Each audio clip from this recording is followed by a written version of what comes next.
Welcome to the milk bar. Welcome to the milk bar. Welcome to the milk bar. Welcome to the milk bar. Welcome to the milk bar. Welcome along to episode 692 of The Milk Bar. Jason Forrest here with you as ever. And coming up on the show this week, we'll be hearing about two brilliant productions at Wolverhampton's Grand Theatre. The Commitment, the live stage version of the story you may well know from the film. We'll be hearing all about that as we meet their deco. Also, coming up, we'll be talking to two of the Chers from the Cher show. Both shows on the way in October. On top of that, we'll be hearing all about two books that have been released. We have Peter James with his latest Detective Superintendent Ray Grace novel, having a natter with him all about that one. And we'll be talking Rebel Woman with Michelle Margaret. She is going to let us know about her autobiographical book, which is going to bring some interesting stories of the way in which her life has changed to you. Also, we'll be talking good and bad in the Panto at the Lichfield Garrick as we meet up with the Prince and the Evil Henchman. Plus, on top of that, it's almost Stoptober, so Dr. Max Pemberton will be along with a bit of inspiration and telling us how confidence is key when it comes to giving up. That's all on the way on the show this week.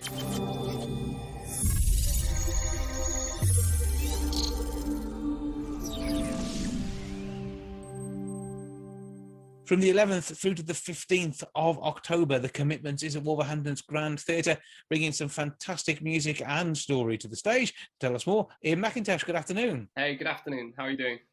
I'm good, and I hope we find you well and enjoying the current tour. And it must be great once again to be part of this show. Yeah, absolutely. I mean, I did the show. I did the show 9 years ago when it opened in the Palace Theatre in London, and it was incredible then. In fact, we're in technical rehearsals now in Bromley. We're just about to go embark on the tour over the next 9 months. We're gonna move around the country, and I've just heard the band for the first time out the speakers out front, and it sounds awesome. Like it is a show which is very much about the amazing music as well as telling a brilliant story, and you have the advantage in the same way as the film of Mr. Doyle being behind the actual screenplay and stage play for this. Yeah. Like Roddy Doyle, the writer, came in to the first day of rehearsals. He was part of the whole process when we did it 9 years ago, and he's still part of it now. And I think he's joining us this week at some point. He'll be overseeing what we're doing with his piece, basically. And it's great to have him. It's great to have him in and have his knowledge. It's his story, it's his baby, isn't it? So it's great to have the writer's wisdom. Does that make you a little bit nervous though, because you're breathing life into people he put on pen to paper on? No, is the answer. It doesn't actually. To be the short answer, it doesn't make me nervous because you want to do the right job. You want to put on the right show. You want to do the writer justice, and so to have him here means that you're going to be moving along the right direction. And you're going to be giving the audience what the writer wants. To the best of your ability. So, and Roddy's great. I mean, he's a really nice guy, so he's great to approach. That helps. When somebody you can work with, it really makes a difference, doesn't it? And when you're working on a show like this, which has got so many followers of the original film, again, loved by millions, again, that's a bit of pressure when you're bringing it to the stage, isn't it? Yeah. I mean, you have to, me as an Englishman playing an Irish person, you really have to pay respect, to learning the accent properly. You have to, learning about what you're talking about. There's a lot of, the cult following behind this film. I mean, it's massive. I mean, I remember seeing something recently that it was in the top 50 all-time favourite films, favourite films of all time, top 50 films. It's such an amazing, perfectly written piece of film, of entertainment, with the music, with the story, with all of that. So many people love it. I think we do it justice, though. Here, I think we do it justice. I think Roddy's happy with it. I think in the West End, they were happy with it when we had a different director on it. This time we've got Andrew Linney directing the show, who was Andrew Linney originally played Dean, the saxophonist in the original show with him. So he's now directing it. So he's fantastic. So yeah. Yes, he knows this just as well as anybody could possibly know it. But I mean, you're Deco this time round, but last time it was Ray. So is that an interesting moving character for you? Yeah, well, I think last time the way it worked is that I was the alternate Deco. So basically, the way it would work is Ray was an opening sort of scene. If you remember, if you've seen the film, or to anyone that's seen the film, the opening scene opened in the film with a wedding. and Ray was basically the singer at this wedding. And Ray in this one is basically in a sort of synthesized 80s band. Um, and it was basically just sort of a smaller role on the, which meant that I could go on 2 times a week as Deco. It wouldn't affect the show too much as far as someone stepping in to take that role. But it's amazing to be playing Deco this time. I shared it with Killian Donnelly last time, and it's such an amazing role. Great character. The songs that you get to sing, amazing songs, like Try a Little Tenderness, Papa Was a Rolling Stone, I Heard It Through the Grapevine, Knock on Wood, Midnight, A Mover, Midnight Hour, the list of songs of amazing, incredible songs. All together, I think it's something like 17 songs Deco sings. It's a gig for me, really. Well, I mean, there's way more than 20 classics in the show itself, and so you're around for a lot of them, which must be, say, brilliant fun, but hard work. I mean, everybody in this show is going to be absolutely working their row off. Yeah, absolutely. And we did a couple of run-throughs in rehearsals recently. Last Friday, last Thursday, we did a couple of run-throughs, and you start the show, you finish the show.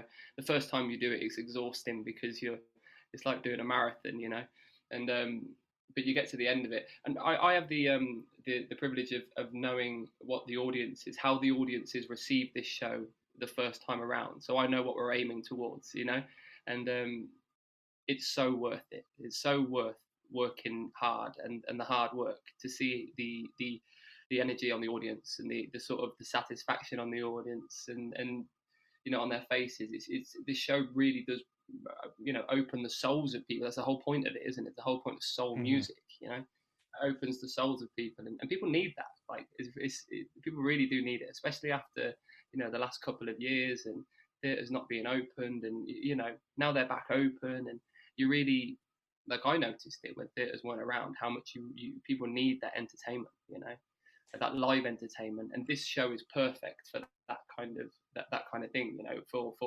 comedy, for a good story, for amazing music. It's a great night out. It really has it all, and an amazing cast. I mean, yourself, who's been involved in so many great shows, including that West End run. You've got Nigel Pavaro as well joining you too as part of the cast, and again bringing an audience with his past in Coronation Street as well, that you maybe wouldn't necessarily have expected to come to a show like The Commitments with firsthand. It's about getting people into the theatre to see what will be an inspirational show that they will go away and talk about with their family and friends for months. Yeah, and for people who have seen it, I don't think they're going to be disappointed at all. And for people who haven't seen it, I think they're in for a real treat. And Nigel's great playing Dad. He plays the role as Dad. Jimmy Rabbit's Dad. So Jimmy Rabbit is the character in this show. The basic plot is that Derek and Outspan want to form a group. They don't have the know-how to form a group properly, so they go to Jimmy Rabbit. Jimmy Rabbit is basically the guy who knows how, and he decides he wants to start a soul group. He sees Deco, which is my character, drunkenly at a factory Christmas party, and he forms the group in his mind. He creates this amazing soul group, and Nigel plays Jimmy's dad basically in that, and just great comedy. Really great comedy timing, and good character. And with the fact that this is going to be touring, you're going to get people stopping off at various different places in the tour to come and see it again. Anytime it comes close by, they're going to be nipping back to see The Commitments one more time. Absolutely, yeah, absolutely. But first and foremost, probably my mum. She likes to get in a few times. I recently came off doing. I recently finished the tour doing We Will Rock You, the Queen tour. That went around the UK and that, and it's similarly to that. It's got a similar vibe to that gig as does this gig, and where people just kept coming back because it is, and it's different. There's so many different band members, and it's not like a regimented piece of musical theatre. It's like we tell the story and we have a good time, and that good time it can move around, but we all have a good time, and the audience are very much involved. It's like a gig for you, but it's actually like a gig with a story for everybody else too. Yeah, that's it. And I just think it's got it all. I remember it when we did it 9 years ago. It was so much fun then. now being in rehearsals and seeing this, I can't wait to get an audience in. You know, I really cannot wait to have an audience in and to bring that final element of this piece together, because it is we need the audience, you know, with a show like this, because it's yeah, we can't do it without them, you know. It's absolutely for them, not. you know. Mm-hmm. Well, I say 17 songs that you're involved in the show. Which one of those stands out as the most pleasurable for you to perform on? It's a really tricky question. I think about that question before we do the interview, and I was like, what would be the most?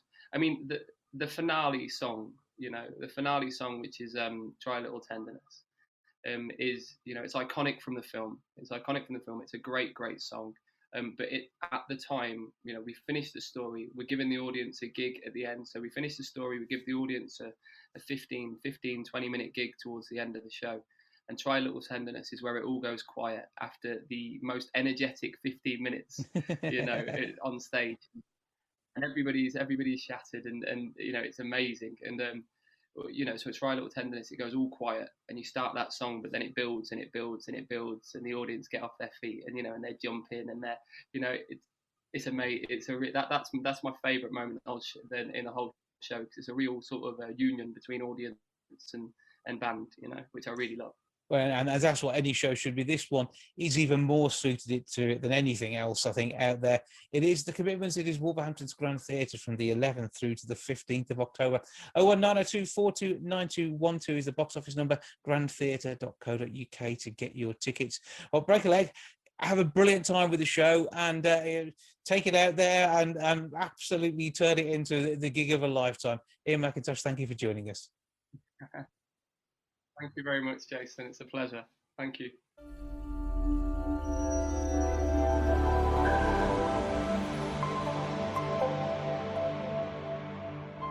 Peter James has the latest in a series of novels being released on the 29th of September. It is The Amazing Detective World of Roy Grace, and he joins me now to tell me exactly what's going on. Hello, sir. Jason, hi. How's it going? Good, excited. I always get excited and nervous as hell before a new book comes out. And it must be great to get the reaction from people, particularly when they know the series so well. Because not only is this a series of books, you've now got the TV show as well. And I mean, I think all that comes together where people will be actually clamoring to get their hands on this book on release day. Well, I hope so. Bless them. And it's lovely because of COVID. I've not been on book tour for the last sort of 2.5 years. Mm-hmm. And so I'm actually going out on the road next week. And also I'm going to be doing supermarket signings. So it's going to be great seeing some of my readers again and doing a million selfies with bless them.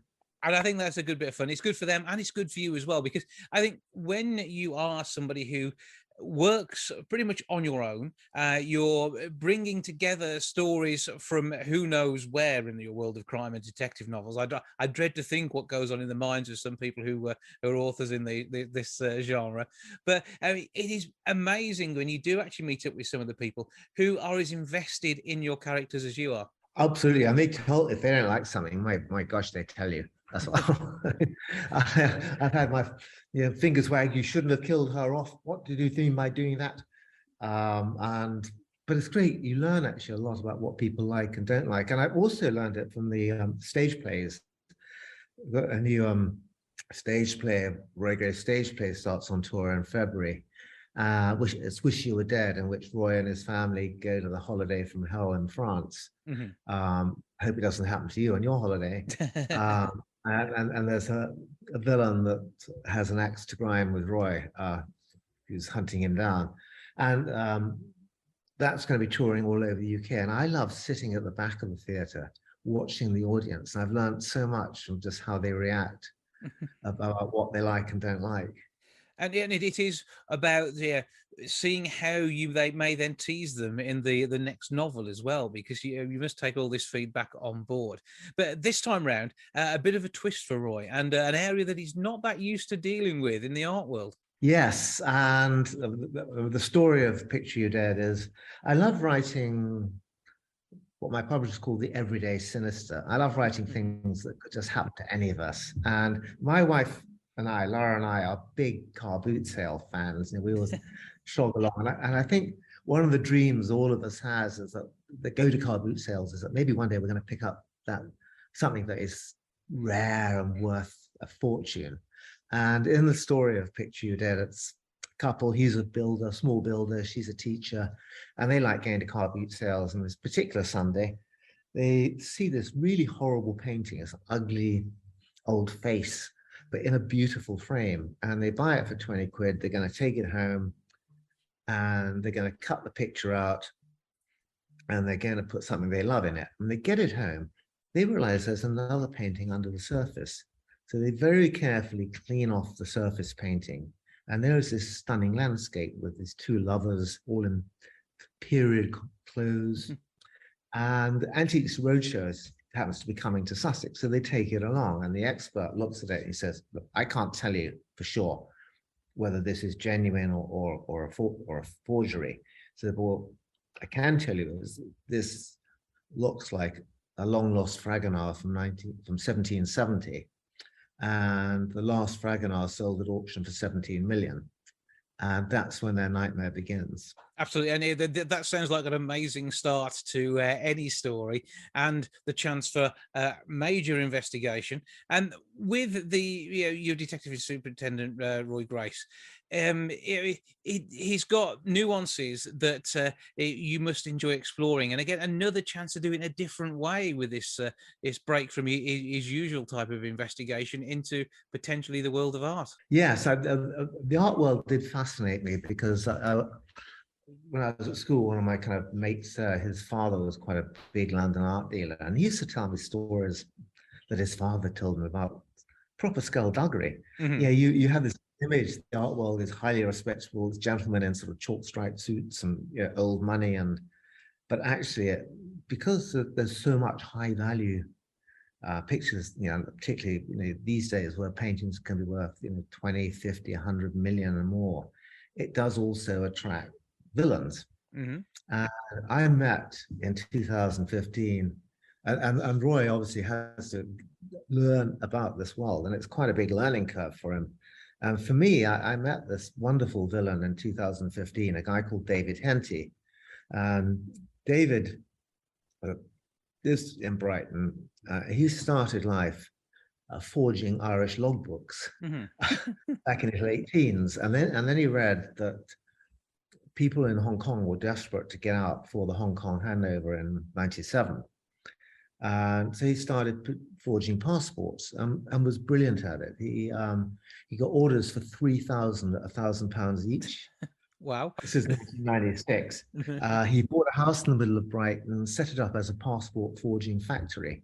And he literally had people printing, binding, dispatching. He was coining it in, one fatal flaw: 2 spelling mistakes in the passports. One had Britannic Majesty spelt with 1 N, and the other had Majesty spelt with a G instead of a J. And so right in the middle of all their happy days, front doors kicked in, there's 5 of Brighton's finest boys in blue, gets 5 years in jail, and he learns to paint in jail, and discovers he's really good at copying Lowry, Picasso, and Modigliani. Comes out of jail, and suddenly all these long lost Picassos, Lowrys, Modigliani start turning up on the art market. He's rearrested. And then he thinks, what I'll do is there's nothing, they can't arrest me if I actually put my name on the pictures.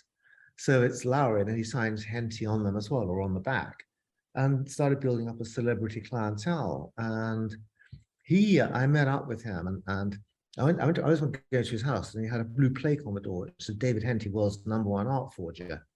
I said, I thought you only got a blue plaque when you're dead. He said, yeah, I forged it. Brilliant stuff. And obviously these circles make it interesting for you, for your stories. And I mean, you're renowned for the accuracy with which you deal with modern day policing as well, and actually telling the story like it is. And then on top of that, you've got some royal fans as well, haven't you? I do. Our Queen Consort, who is quite amazing, delightful lady. I first discovered this about 7 years ago. A friend of mine emailed me and said, get out and buy a copy of the Daily Mail right now and turn to page 5.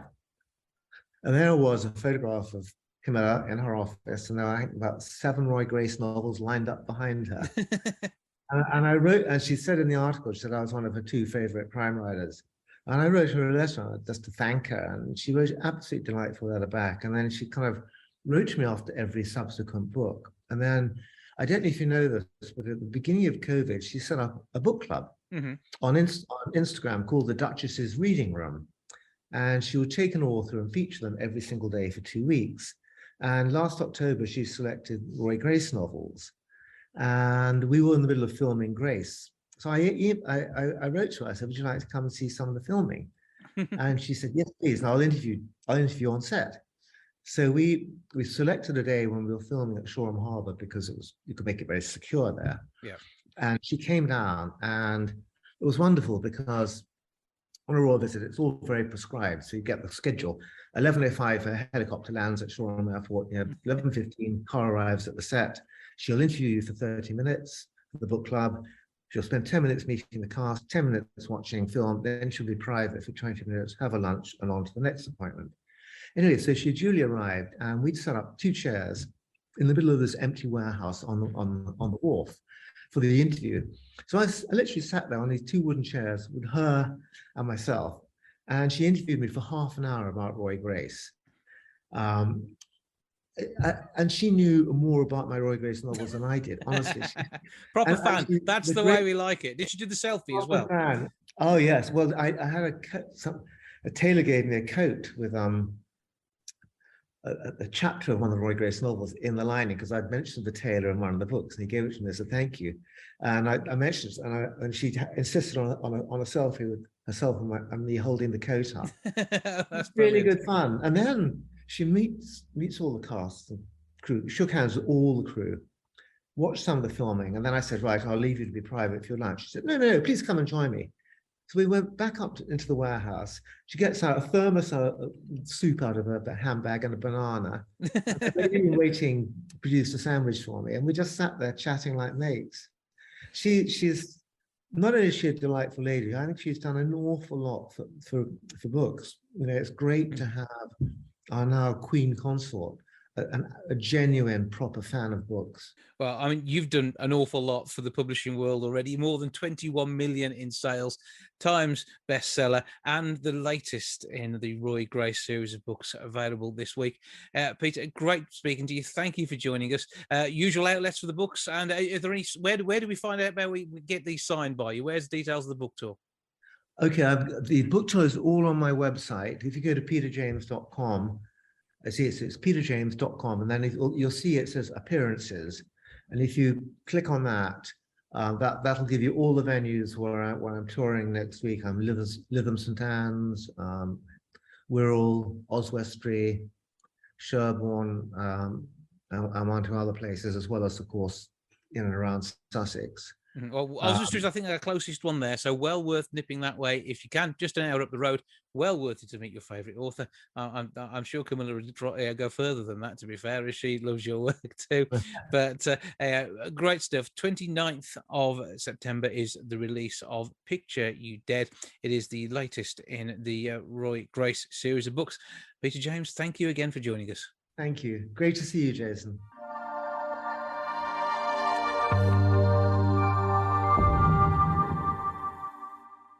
The Cher Show is at Wolverhampton's Grand Theatre from the 18th through to the 22nd of October. And I'm already told it is an amazing show. But how can it not be with such amazing music and some fantastic stars as well? I'm joined now by 2 of their 3 Chers. I have Danielle Steers and Debbie Kurup. Good afternoon to you both. Hi. Now, how you doing? I'm good. Are you 2 guys good? Very well, thank you. Now, in the show, we actually have 3 Chers, and we're missing Millie at the moment, who is Babe. This then takes us to the career, and Danielle, you are Lady, and Debbie, you get to be Star in what is just a song filled with the most amazing music, but an intriguing life as well. And I think it's amazing what you can do when you've got such a great back catalogue of tracks to work with. And I think that's a good way to do it. Danielle, tell us a bit about your time as Lady. So Lady is sort of the late 60s, early 70s Cher. So we see her from going into stardom with the Sonny and Cher comedy hour, all the way up until Cher and Sonny's divorce. So it's quite a gritty, sad part of the show. But yeah, it's so fun. All of it's fun. It is, but it is all fun, but because the music that came out of even those troubled times is iconic to this day, isn't it? Yeah, absolutely. I mean, we're quite fortunate. The songs don't necessarily run in like chronological order, so we do get to sing some current hits in other bits of the show. But I mean, every song is an absolute banger. So no matter what order they'd be in, we'd all be very happy. Yeah, but also, I mean, there's different tracks from Cher's life, which will be reflective as well. And yeah, Believe is probably going to be one of those tunes that you need to fit in anywhere and everywhere to get through some of those tricky times. Oh gosh, yeah, Believe is in the show a few times, I think. It sort of comes in at different moments as a reflective moment and a sad moment, and then ultimately as a big concert version at the end. So yeah, we get to see a few different versions of Believe. And Debbie, you're getting to play Star. I mean, this life in itself is something that we've known seemingly forever. And you know, Cher pops up in all sorts of different guises, all sorts of different places, constantly reinventing herself. And That's right. You know, it's amazing to see what you get to recreate on stage. Well, I mean, that's the thing about Cher. I feel like everybody knows her. You know, she's stood the test of time. And, you know, if you're thinking about back in the 60s with the I Got You, Babe, and then moving on to the 70s and the Gypsies, Tramps and Thieves, and then, you know, she's kind of gone through all these different sounds, you know, from the kind of rock in the 80s and then the disco classics and then Believe in the 90s. I mean, that was a dance floor filler, it really was. but the great thing about not just her musical legacy, it's the fact that she's had a really incredible acting career as well. I mean, she won an Oscar for Moonstruck in the 80s, and you know, there are hundreds of actors, thousands of actors out there that don't get to reach that kind of pinnacle of their career, and she won an Oscar. I mean, how cool is that? But she pops up in things when you don't expect her to as well. And some of the serious and some of the comedy roles that she's played, every once in a while you think, hang on, that's one of the Chers of this world, because there have been so many different versions of her. You know, and again, it's something you get to express through the show as well, with some amazing choreography thrown in for good measure. Yeah, I mean, Oti Mabuse, she's just wonderful, and the choreography is incredible, which is executed by our amazing ensemble. Our cast is so strong, but not just our cast, our entire company, our musicians are first class. You know, we have the most incredible technical teams. What you're getting with the Cher show is just the most incredible piece of musical theatre. And, you know, it's not a tribute act. That's the thing we want to get across. It really is a really legitimate piece of musical theatre. It really is classy. Mm-hmm. And I think a lot of people come along and they're really surprised. Yeah, I'm surprised. And with the costumes as well, having such an amazing array of outfits. I mean, Danielle, you must be loving it, because the 60s must have been a good time for Cher and some of the outfits. Oh, gosh. I mean, Gabriella Slater's done the most incredible job of not sort of like recreating the original Bob Mackie costumes, but putting her own spin on them, but still staying very true to Cher and Bob Mackie. And the costumes are just exquisite. They're so rhinestoned, beaded, chains, like all the Cherness. And they're so heavy, and they're very well looked after. But we just feel $1 million every single time we walk out in those iconic costumes. How can you not? I mean, and it's almost like Cher becomes a verb, and also the adjective to share, and to be sort of on stage in these outfits. You get to live an iconic life every night of the week. This is it. Oh yeah, I mean, I feel like when we were in rehearsals, I was like, I just don't feel Cher enough. Like, what is it that I'm missing? And as soon as we put like the costumes on and the wigs, I was like, oh, there she is.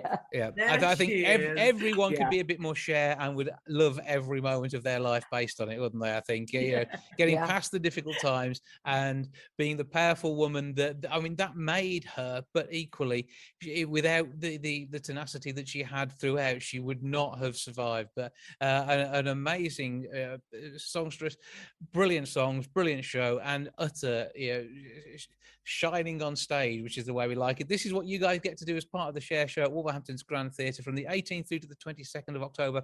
grandtheatre.co.uk to get your tickets, or 01902 429212 for the box office. But 3 Chers, 2 of them joining us now, Debbie and Danielle. Thank you for joining us. Have a brilliant time on stage, and make sure that you get to once again shine a Cher at the Grand. Can't wait to get there. Thank you.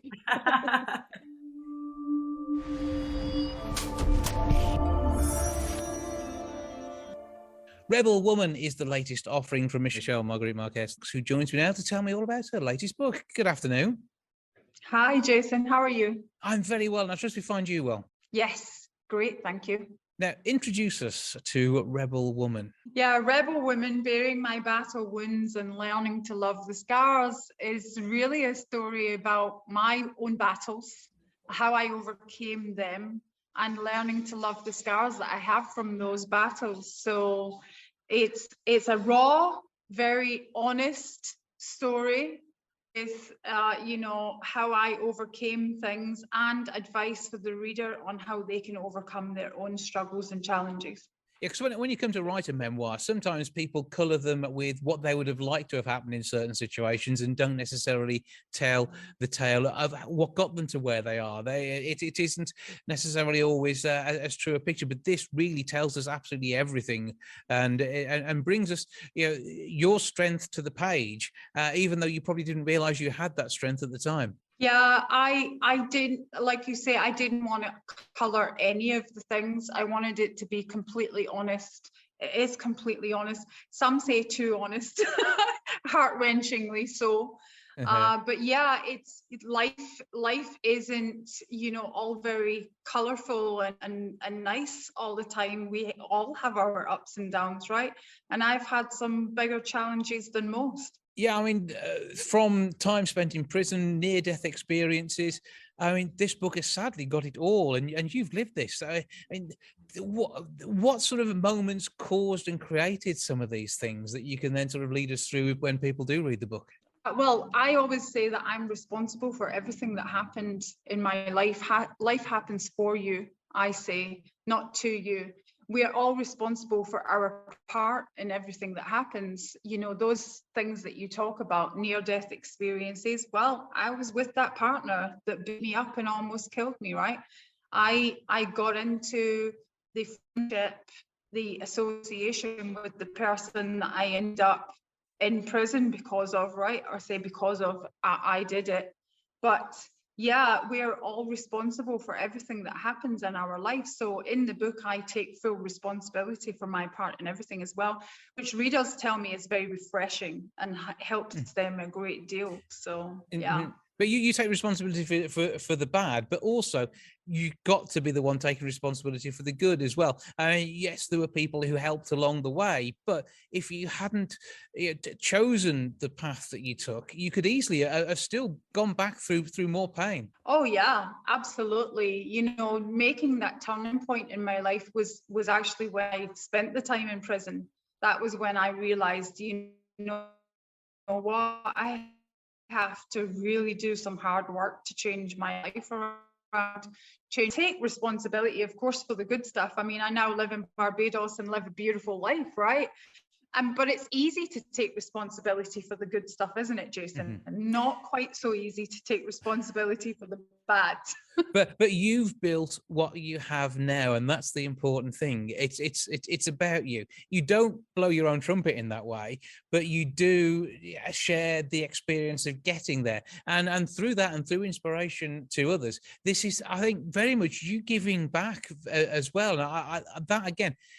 You didn't have to share this story. You could just be sat on your laurels living the life you're living without taking this to press, and again opening up a lot of painful moments for you. Yeah, it was really painful writing the story, and I got a lot of backlash from family members who feel like I shouldn't have put some of the parts of my life in this book, and of course that's their opinion.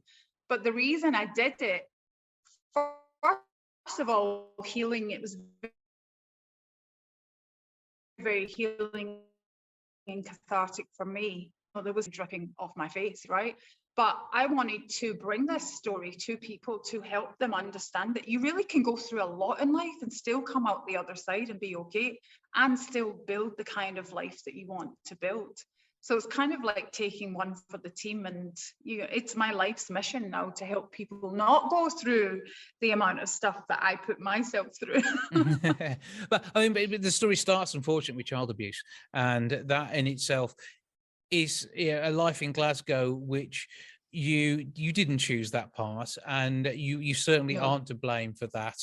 But it's your reaction to that which has then sort of built and allowed you to move past it, and to ensure you help others who've both been in the same situation, but also help avoid that situation by talking about this. Yeah, the reason I'm so graphic and so detailed in that story is because that part of the book is because when we hear about sex abuse, we hear it from a 20-second perspective, right? We don't hear the gory details. We don't want to hear them. We turn down the volume on those details. So I'm very vocal about that, because I feel the louder we are and the more we talk about these situations that happen in life, the more people will stop and think before they act on these kind of horrible things, right? Mm-hmm. That's how I feel personally. I advocate for a lot of charities that help people in similar situations. So I bring a very strong voice. Absolutely, and one that you can be proud of as well. And of course, this isn't the only work that we can find on the bookshelf from yourself, is it? No, I have another book that's called Who the F Are You? And it's about shifting your identity so that you can shift your life. It helps us see who we truly are and the power that we have inside. So yeah, it really focuses on the past, the future, and the present. So it's life-changing. I've had people say that it's been life-changing for them. Well, certainly inspirational in the way in which you've got the world around you and got to the point where you want to be and where you need to be. And certainly with the work you put in, you deserve to be there as well, which is, I think, another nice side to this, which people will understand more once they have read the book. Where can we go to get our copies? You can get it on Amazon.com. You can also get it on Barnes & Noble and other outlets as well. Yeah. And of course, we can find you online and on the socials too. Yeah, you can find me on social media under my name, Michelle Margaret Marques. Also, my website is michellemargaretmarques.life. And I would also encourage you to go to my mindsetmasterysummits.com. It's a free virtual event that helps you with your mindset and change your life. So find all those details online, and certainly be inspired in the way in which major changes, which are seemingly impossible, can be done. And Michelle, thank you for joining us, and keep sharing your story and your passion for life. I think that's the other important thing, isn't it? Yeah, it definitely is. Yeah, you have to have a future focused mind and look towards even the tiny things that you want in life. Well, once again, Michelle Margaret Marques, thank you for joining us. Thanks, Jason.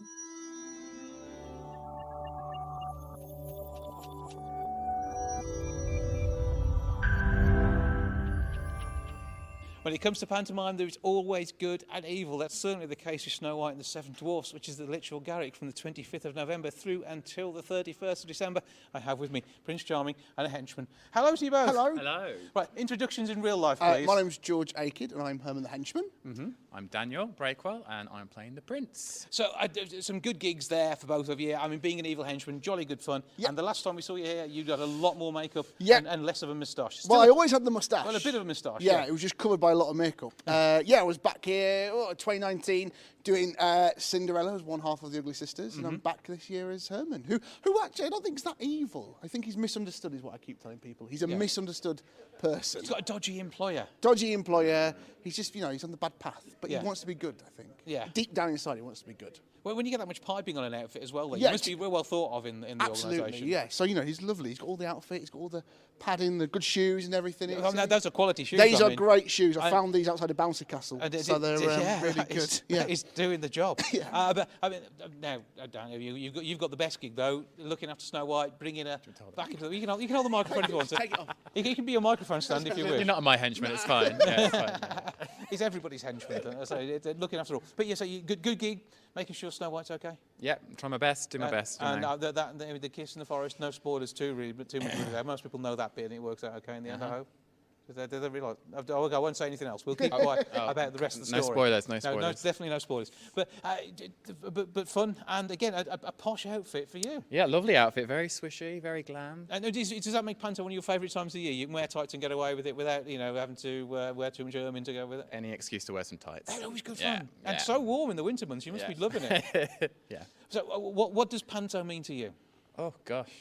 Wow. You got the mic down. Yeah, you got the mic. Yes, I'll do it. What a question. George has had some warning. He might get asked something mean to similar me? stupid. Panto. Yeah, that thing you do at Christmas. Yeah, where the kids Panto. come and scream a bit at the Yeah. that one. Yeah. For me, it's just great, especially like getting a little bit older, becoming an adult. It's just your excuse to be having fun. Now, there's no during adults on this stage. I know that. No, You're all no, kids at no, heart. no. That's the way it works. But it's, you've got the buzz from everyone coming to see the Panto, all the kids having fun. It sort of keeps the magic for Christmas, the build up and all that jazz. And then you're looking forward to your own presents. Yeah. Do you always. actually give the cast a little list of things that you'd like for Christmas as well? Or Yeah, you always. yeah. Yeah. In the hope that, as you're the prince. Yeah, and then it might I happen. grade them each year, which is the best cast, best presents. Yeah. And I have to get back with them the next year. So. That'll be on the socials as Yeah. well, won't it? Yeah. So that'll be good. And George, I mean, you're star. You can have the microphone back. Thank now. you, thank you. You're star of the socials as well. I mean, the amount of times I see you pop up. Yeah, I mean, I've been very busy, but non-stop. It's been a busy 12 months, and then back in Lichfield for Christmas. Because what which have is you great. been doing for the last 12 months? Oh, what have I been Go doing? on. So I've been, I sometimes are on a shopping telly, so I sometimes pop up on the TV, and sometimes I'm working with a little famous yellow bear. This is the yellow bear I was Yeah. alluding to. I wasn't thinking of you flogging products. It was the bear I was getting to. So sometimes I present Sooty, just one of the many presenters that present Sooty, up and down the country. Doing He's the got a cruise lot of ships. friends, hasn't He's he? got a lot of friends, and he's very popular. So yeah, I've been up and down the country, around the world with Sooty, but still Richard at the helm on the TV and himself doing it all the time. So, But it's a good gang, though, isn't it? I love it, and it's great. And it's like Panto. It's one of those things which is multi-generational. It goes from kids up to parents, up to grandparents. Every generation is catered for. So that's why I love doing Panto, because it is every member of the family is here. You know you can have so much fun. You know it's going to be great.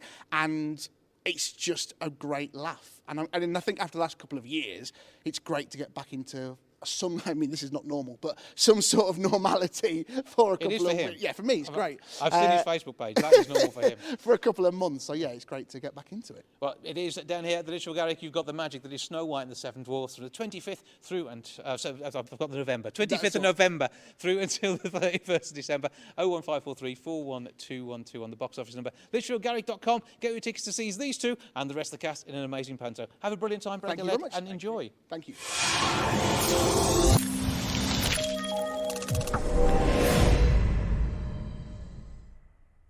Stoptober is almost upon us, and when it comes to quitting smoking during the month, confidence is key. Dr. Max Pemberton is here to tell us more. Hello, sir. Hello. How's it going? All good with you? Yeah, everything's fine. It's okay. I've just been doing some lovely night shifts in A&E, but apart from that, everything's fine. Yeah, you never know quite when you're going to be working when you're a doctor of any kind. And when it comes to working in A&E, it's somewhat different to the wards who are dealing with cancer diagnosis and the other issues caused by cancer. Although you will be seeing people who could have improved their health through quitting smoking and would have been less likely to appear in A&E. Definitely, exactly. Yeah, we see lots of the consequences of smoking actually in A&E. There's things like COPD, which is a lung disease where people struggle to get enough oxygen and they get chest infections, and they often come into A&E because of that. So, I mean, stopping smoking will not only help you financially, but also physically too. And I think that's once again the message of Stoptober is about making a change which can improve your life. And I hate to say it, but the cost of living crisis means that cash you'll be spending on cigarettes would be very much better spent elsewhere. That is so true. I know. Because I remember when I started smoking, I think this is back in the 90s, they were sort of £2.50 a packet, and now honestly, I don't know how anyone can afford it. They're so expensive now. But as a convertee, somebody who has smoked in the past, what was your trigger to giving up?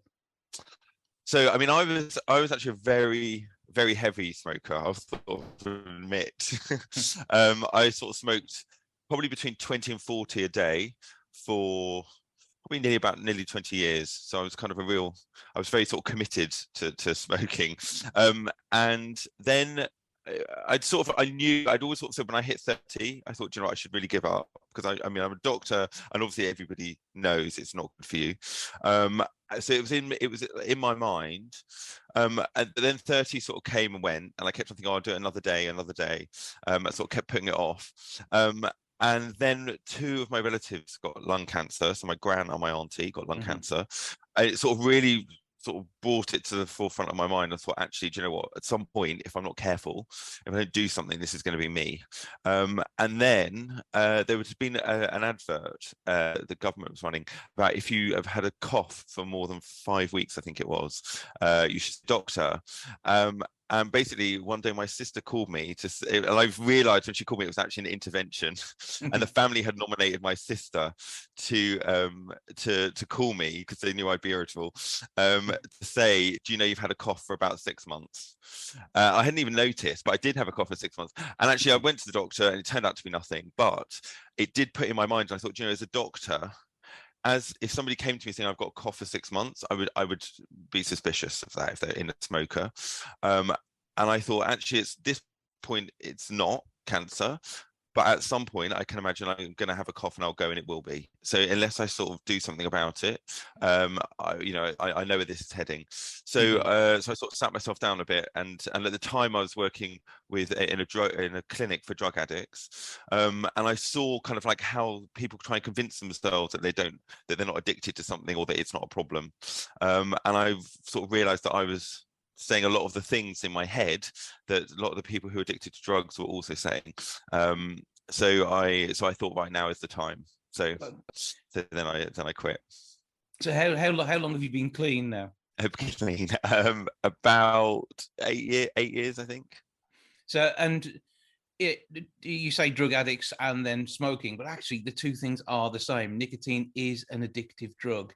And exactly, it's one which it's not even that good. If you're going to get, I'm not really saying this, but if you're addicted to anything, nicotine isn't the one you want to be addicted to anyway, because it isn't anything that good.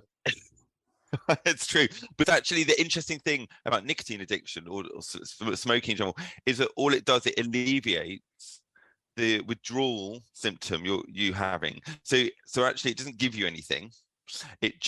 All it does is get you back up to the level you were at before you started withdrawing. So it's a bit like it creates an itch, and then when you scratch it, it sort of then stops the itch temporarily, but actually the nature of you scratching it creates the itch later. So so it's not. And also, I mean, the thing is, the reality is nicotine isn't particularly dangerous as a substance.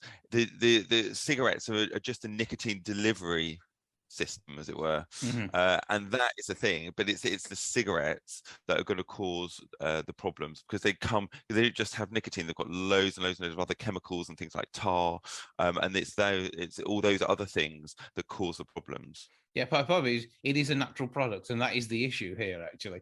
But that means that people who do use nicotine replacement therapy will be in a much better position really quickly. And if they move to vaping, although no one should take up vaping to try nicotine, if you are on cigarettes, vaping is a by far improved option for you. Absolutely, definitely. There's loads and loads and loads. That's the thing, I suppose, about Stoptober, is it's kind of pulling together all of the different resources that are available for people to help them quit, because there's loads of different things, and everyone is different, everyone is individual. And actually, when I quit, I did it with a friend, and she did a very, very, very sort of different approach to me. I decided to go cold turkey, so I just stopped. Where she used nicotine replacement therapy for quite a few months afterwards, and she went to her GP and she saw a smoking cessation and helping a person to help her stop smoking. And there's loads and loads and loads of different resources depending on what kind of person you are and what you would find helpful.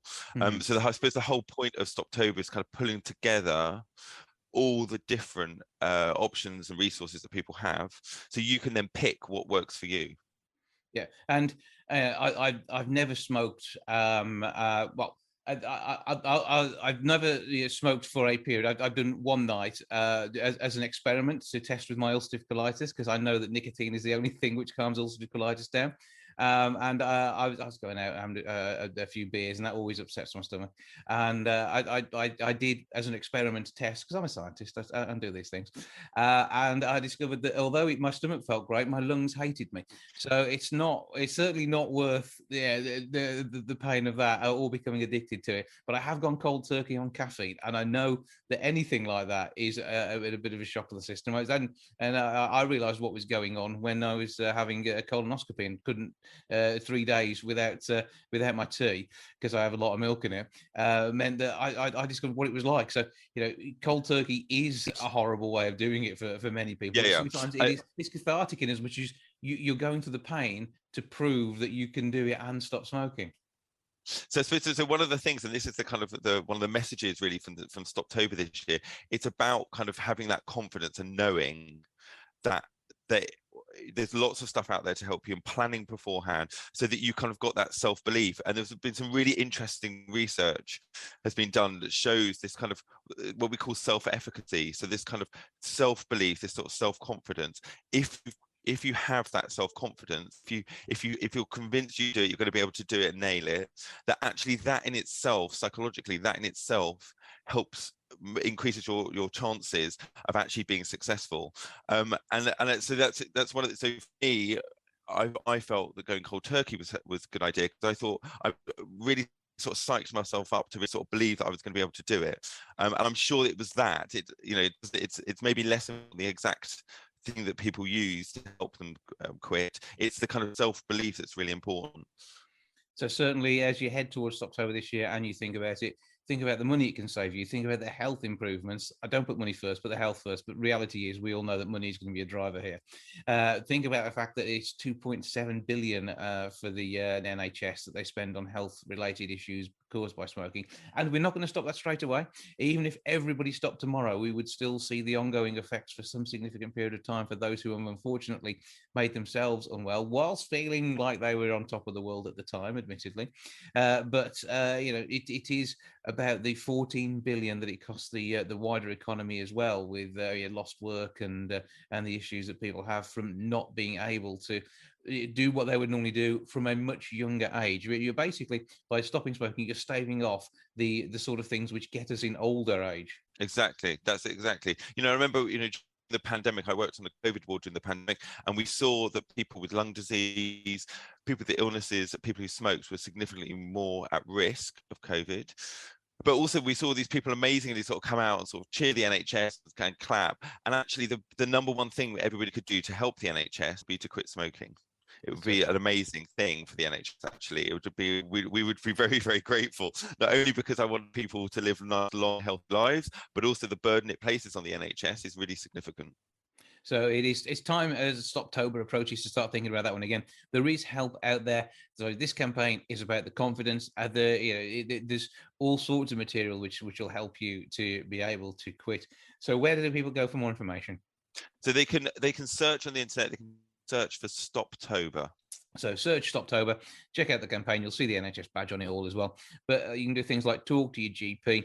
If you feel that you don't want to talk to somebody like your doctor, you don't want to waste the time, go and see your pharmacist. They can help you out as well. They'll be able to get you on that start of the path. There will be local stop smoking groups on the website too, which will be able to assist you. And you can be like Max and then get to be a converted non-smoker, and then get to tell everybody how terrible they are for not doing it. Well, it's not that they're terrible. I'm one of those ex-smokers. No, it's not that. I know what it's like, and it can be really daunting and scary with the prospect of giving up. Honestly, it was the best thing I did. It dramatically changed my life. It was amazing. I'd really recommend it. Dr. Max Pemberton, media medic and psychologist, thank you for joining us. Brilliant. That's it all for this week. Thank you so much for joining me. Back with episode 693 next week. I'll see you then. Ta-ra for now. Goodbye from the milk bar. Goodbye from the milk bar. Goodbye from the milk bar. Goodbye from the milk bar. Yeah. Goodbye from the milk bar. Yeah.